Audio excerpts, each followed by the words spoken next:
Well, hello, and welcome to my latest video. A little bit of a different one today. It's a movie review, Avatar, written and directed by James Cameron, but big change. Review is not just me today.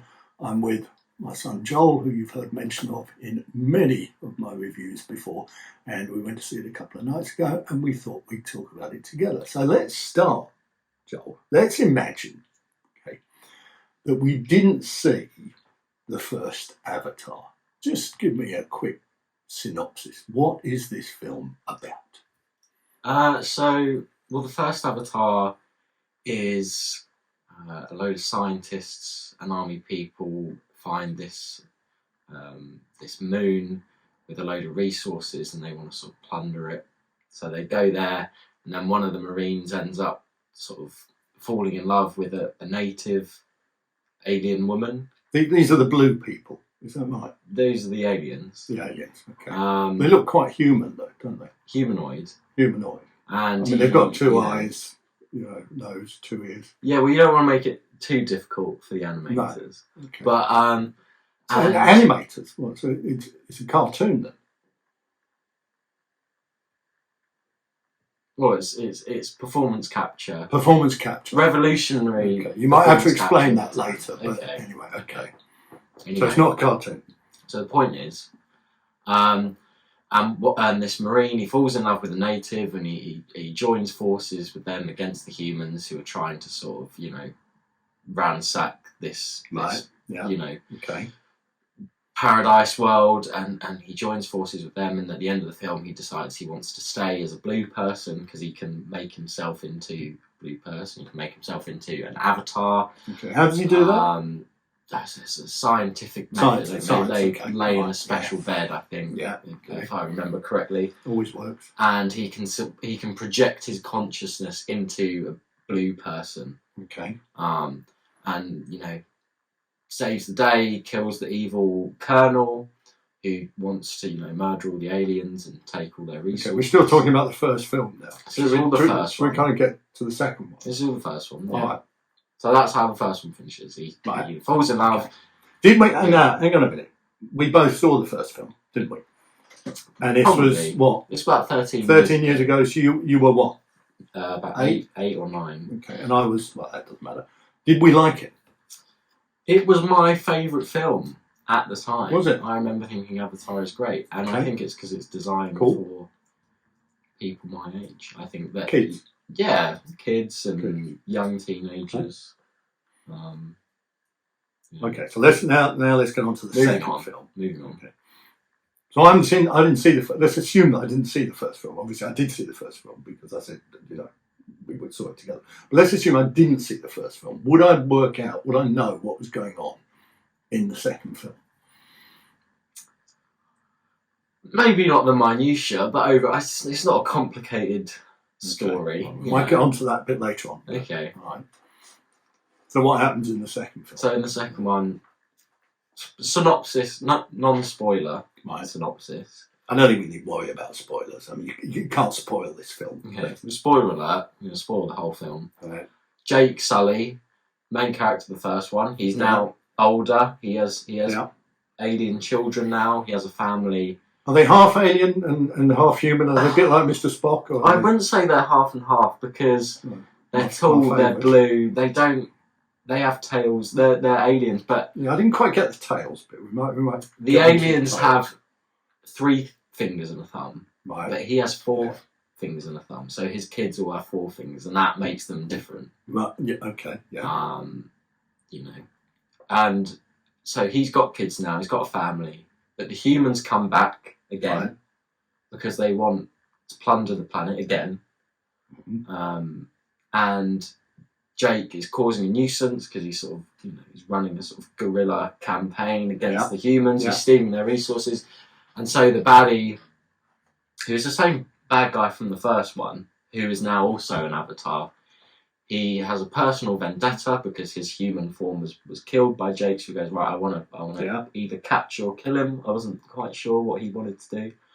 Nor was I. But he wants to stop him because he wants to stop them attacking the humans, and that is the synopsis. And Jake, he he flees with his family and he goes to live in Hawaii.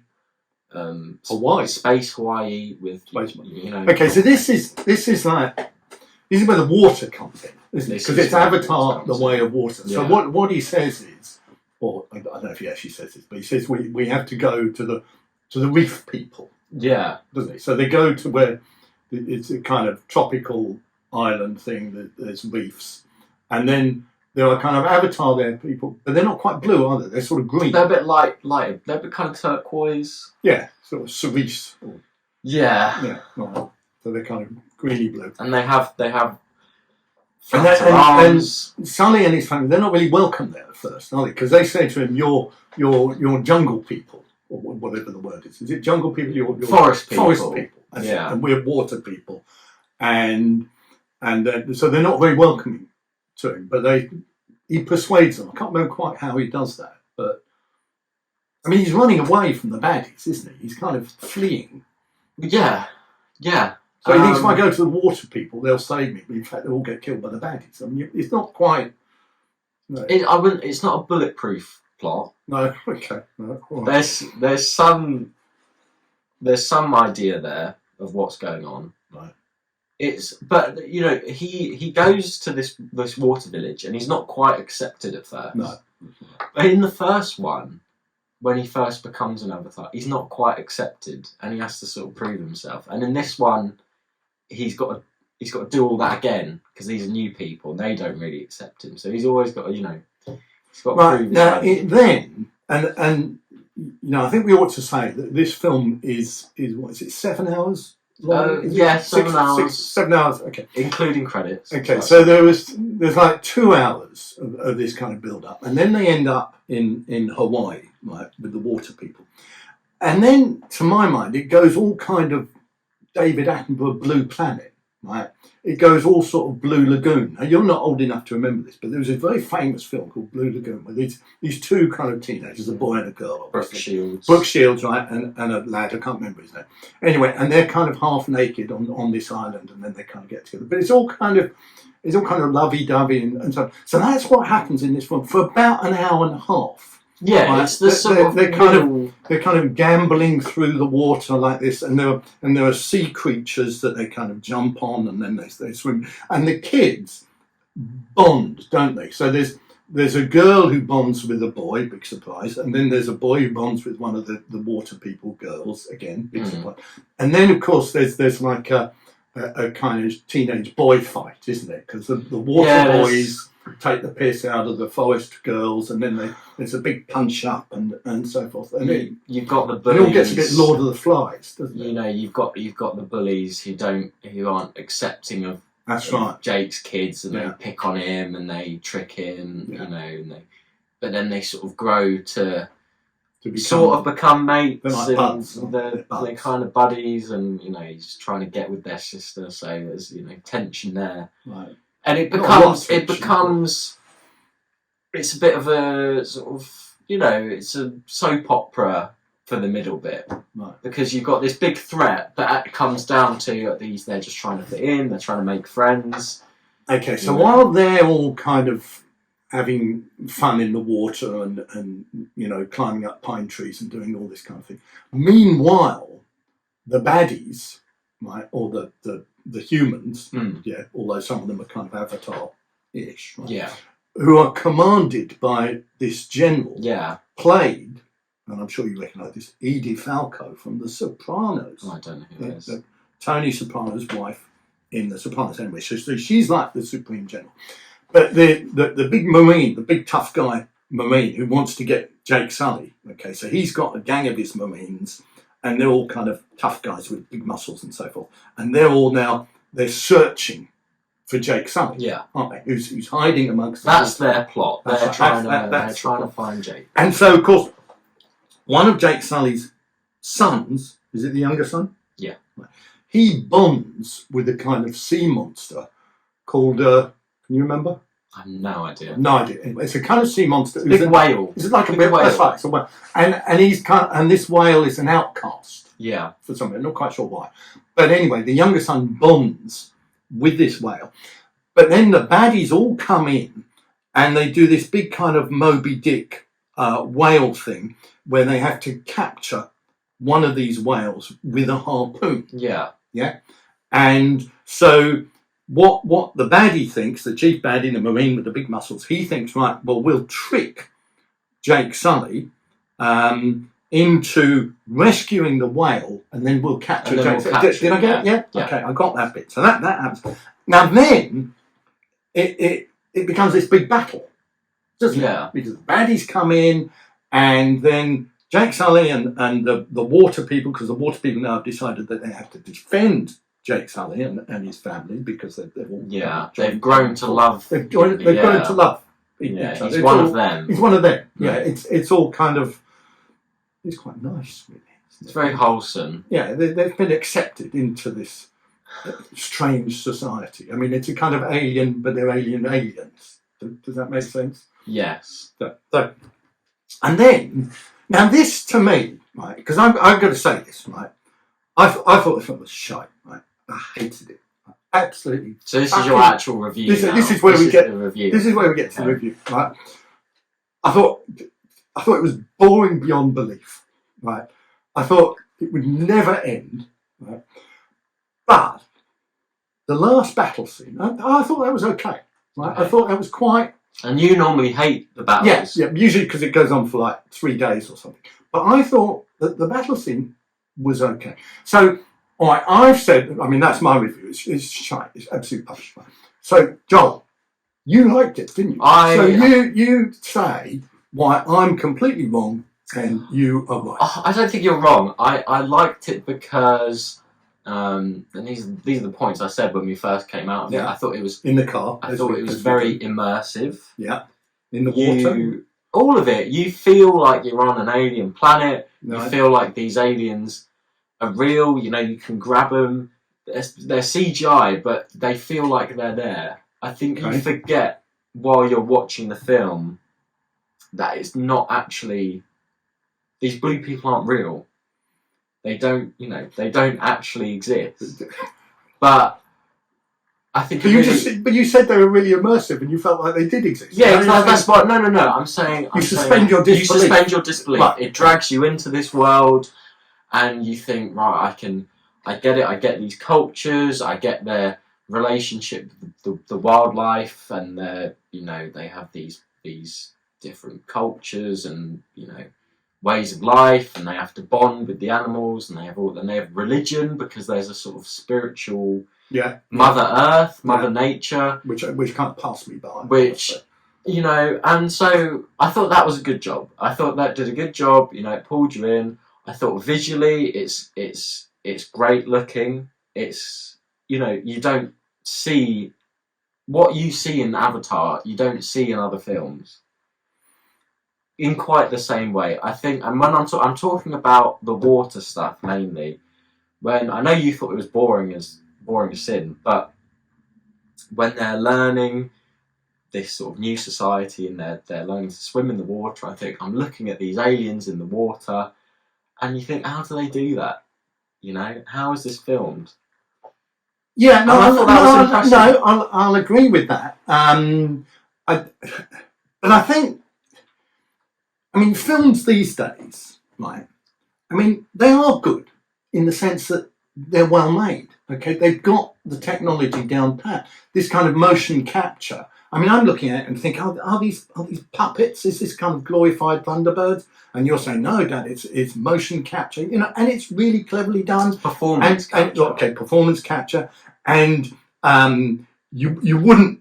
It doesn't look like green screen. They actually all seem to take place in the same thing, and then they've got these great big machines and so forth, and they're actually driving the machines, or they're sailing the boat, and they're firing the harpoon and so forth. So yeah, you suspend your disbelief completely. You're entirely sucked in. But I hated it. Now I'll tell you the other thing, right? I made a few notes. Now I've mentioned Blue Lagoon, right? Yeah. And I mentioned Blue Planet because it goes all kind of David Attenborough's, right? But then there's a whole load of other films that it references, right? Jaws, Moby Dick, obviously with the whale thing, Apocalypse Now, Die Hard. I mean, there is loads of Die Hard. The Poseidon Adventure, Titanic, right? So there are all these films that it references.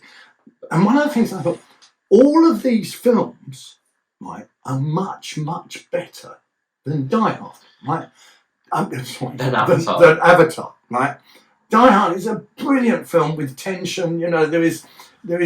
Okay, I'll tell you the other thing that I hate about Avatar, and I said this to you before I went in when we were driving there in the car. Didn't I? I said to you, I bet there's no jokes. Right? I said, I bet there's nothing humorous, and there is not one single funny line or joke or humorous bit in the whole 7-hour film. Now, why is that? Just didn't have time. It's like there's 19 writers credited with this film, right? To come up with a plot that's worth about $2. There are not really. I think there was one point where there was a sort of chuckle in the audience. I can't remember what it was, but there's not. It's not a funny. Did I chuckle? It's not a funny film. It's not. No, I'm not. I don't want. I don't want Mrs. Brown boys. I just wanted. A bit of lightness of touch. Yeah, and there's not a lot of that. I think the lightness. They find the one planet in the universe where nobody laughs. The lightness comes from the sort of. Okay, so I want to make a point actually, and I think the key here, right? These films you've got here, Jaws, Apocalypse Now, Die Hard, Titanic. These are films for adults because these are either violent films or it's like adult romance. There's a lot of death, there's nudity. This is a film made for 12-year-olds. And I think I forget that because most of the films I see now aren't. Most of the films I see now are for adults. And this is not for adults. This is the definition of, mass appealing. And does that mean it doesn't really please anyone that much? Because it's got to be, it can't alienate anyone. This film about aliens, it can't alienate anyone because it needs to make all the money.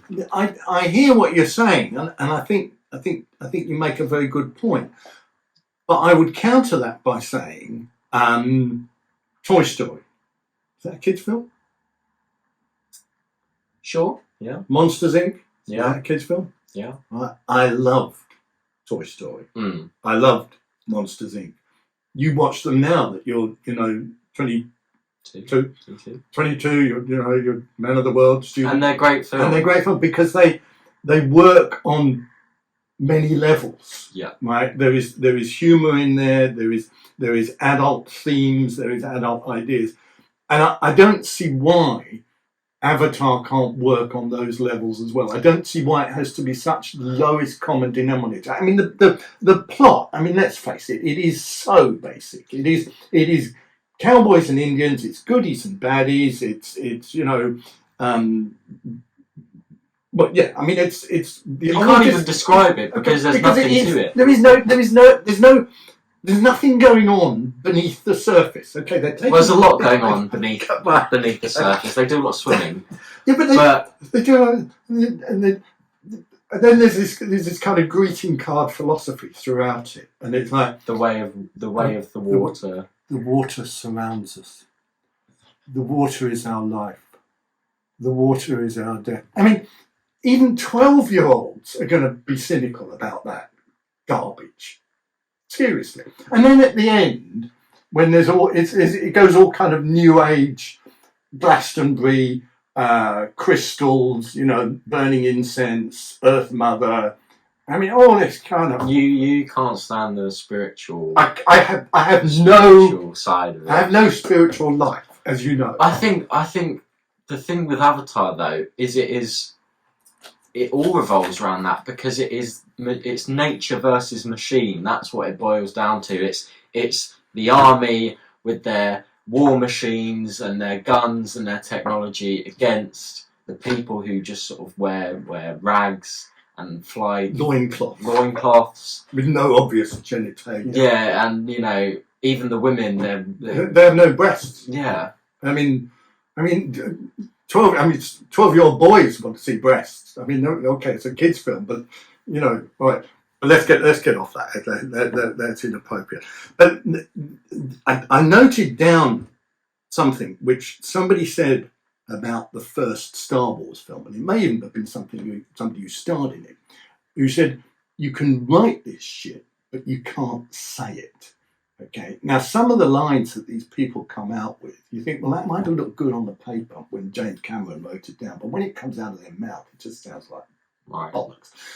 And they kind of, and we need to wrap this up because I've been talking too much. There are. I've got a lot more to say. Oh, okay. Sorry, my mistake. You go. We can. No, you take it away, dude. I said I liked it. I know you hated it, but I had a lot of problems with it. I had a load of problems with it. I thought the story was... It wasn't even that the story was weak. It's about where you end up. And the problem I have with the story is that at the end of the first film, the evil humans are sort of... They're pushed back, you know, the Na'vi, the blue people, they resist the humans, the main baddie dies, and it's happy resolution. At the start of this film, the humans come back, the baddie's back, and he's hunting for Jake. At the end of this film, the humans are still there, the baddie is still alive, and he's still hunting for Jake. So nothing has been achieved. Yeah, but isn't that what I'm going to call sequelitis, right? Or it's franchising. Okay, they need another film.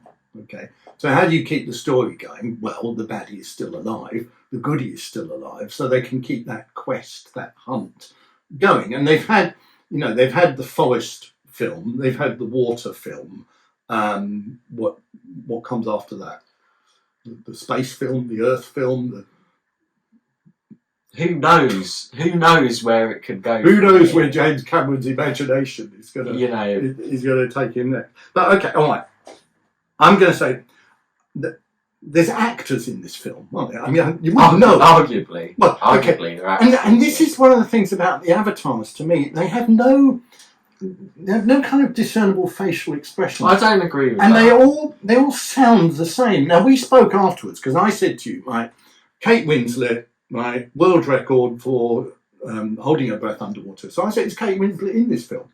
And you said, yeah, I think so. And I said, well, who was she then? I mean, I don't know. We don't know. No idea. We have no idea. You see, now, and even when I googled it, I thought, really? That was Kate Winslet? That was Kate Winslet? Didn't sound like her, doesn't look like her at all, which I guess is the point. But you think, what's the point in these famous actors? You don't know who they are. Have we then reached a point, right, in filmmaking where if you've got kind of avatars and CGI and all this kind of stuff, you actually don't need actors anymore? But that's the whole thing about avatars. They've all got the dots on the face and the camera, and they're all, you know, they're doing the facial expression. Yeah, but you don't need an actor. You don't need Brad Pitt. You don't need George. You don't need Clooney, a famous actor. You just, you know, Gosling. Or you could get Andy Serkis to play every role in the film and do a little different voice, and you'd have the same outcome. Because it's not a film where it's not like, oh, Johnny Depp is Jack Sparrow. No one says, you know, Sam Worthington is... But Johnny Depp was Jack Sparrow. What did I say? You said... What did you say? You're gonna have to edit this, because my point was, you know, when it comes to Pirates of the Caribbean, Johnny Depp is Jack Sparrow. Yeah. And he's an integral part of that. If you take the main guy in here, Sam Worthington, who plays Jake, could be played by anyone. He doesn't... Well, I've never heard of Sam Worthington, so it could be anyone. Well, there you go, you know, and maybe that's what's lacking. I think, despite all the technology, the characters sort of lack personality. And moving on from that, one of my main points I was making was this film is not about Jake Sully. It's about his kids, really. Specifically one kid, his younger son. What happens to his younger son? Sorry. Do you want to say that again? So what happens to his younger son then? Well, his younger son is the main character. He's the one with the love interest, with the sort of whale relationship. I did get confused because Yeah. I thought him and his brother, they were kind of. I got confused as to which one was which. One was a bit taller. One was a bit taller, slightly different voice, I think. Different name. Can't remember either their name. Okay, what happens to the young lad? Plot spoiler. Spoiler: the older one, not the young, the older one dies. Well, I thought it was the younger one. No, it was the younger. No, You told me it was the younger one. No, the older one dies, and Well, the older one he gets killed. He gets killed. Yeah. The problem is, there's sort of 4 kids. There's the older brother, the younger brother, the adoptive sister, who's got special powers, and then the sort of baby sister. Yeah. And they all sort of get their development, sort of. But the older brother really doesn't. He gets no moments to himself. His only interactions is his dad tells him off for not looking after his younger brother more. That's right. And he's always, he's the perfect son, which you don't really get a feel for. You're just told that. And I was watching this and I thought, older brother, perfect son, no screen time, he's going to die. Yeah, you see, you're so sharp. He's going to die. I never got that. And he dies. He gets shot. He gets shot and he dies. And it's meant to be the sort of emotional climax of the film, the saddest moment. And you just think... You don't care. What was his name again? Yeah. I mean, the other thing, and I always say this about the 12A films, don't I? That loads of people get killed. But nobody gets hurt. There's no blood. There's no blood. There's no... I mean, people get flung against walls. They get thrown into the sea. One guy gets his arm severed. Yeah, but you hardly see it. And he goes flying off, and there's no arteries. No, there's no bone. I mean, there's no real threat to it. And okay, I get that. It's a 12 film, but it's like, and then the humans, of course, they have these enormous, great warships and so on and so forth, which the whale just kind of whacks around with his tail a few times, and the ship is destroyed. And you think, well, how do these humans manage to conquer all these planets when they're so useless? Okay, right, we're getting, people are going to have enough of this soon. Is it? And Joel, I always used to talk about Brexit films. Okay, is this a Brexit film? No, forget that. Is this the first Ukrainian-Russian war film? Ooh. Are the avatars? Are they Ukraine? Is the Marines and the baddies? Are they Putin? No. Okay. All right. Well, I think this is more Greta Thunberg versus, Jeremy Clarkson. the army. The army. Yeah. Okay. It's nature versus machine. Because it's global warming. It's climate change. It's greenhouse gases. It's all the stuff that we should care about. Yeah. Yeah. It's through the medium of a film which you enjoyed, and I thought was shite. Yeah. So, all right. What do we say? Should people spend their money? Should they go and see this film? That's how we got to finish this review. Yeah. I mean, everyone's seen the first one. You can't not have seen Avatar, so I think you've got to see Avatar too. If you're any age, or if you're, 12 to 14. If you have kids, take your kids. Right. It is 9 hours long. Yeah. So maybe do it in instalments. Yeah. Go over a few days. I mean, if you take your kid when they're like 12, by the time it's finished, they'll be like 18. So exactly. And then they but I think kids will love it. Yeah. Some adults will like it. A lot of adults will hate it. But are we talking about the adults who like Lord of the Rings, Harry Potter? If you like Star Wars, students basically. If you want to see something that looks impressive, if you want escapism that is not necessarily deep, but takes you away from the horrors of reality, then I'd say watch it. I would also say if you can, watch it on a very big screen, because that's what it's made for, But I mean, you've said to me before, Joel, about movies, when I've said, I didn't like that movie, and I didn't like Knives Out originally, and you said, Dad, you're wrong. And you explained to me, I said, actually, no, Joel, you're right. I changed my mind. Right? Yeah. Avatar. You're not going to change your mind.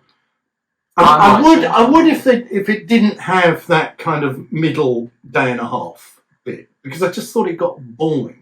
If it had a plot would be good. Characters would be good. Decent script, some deeper message, likeable, interesting characters, a well thought out plot, bit of humour.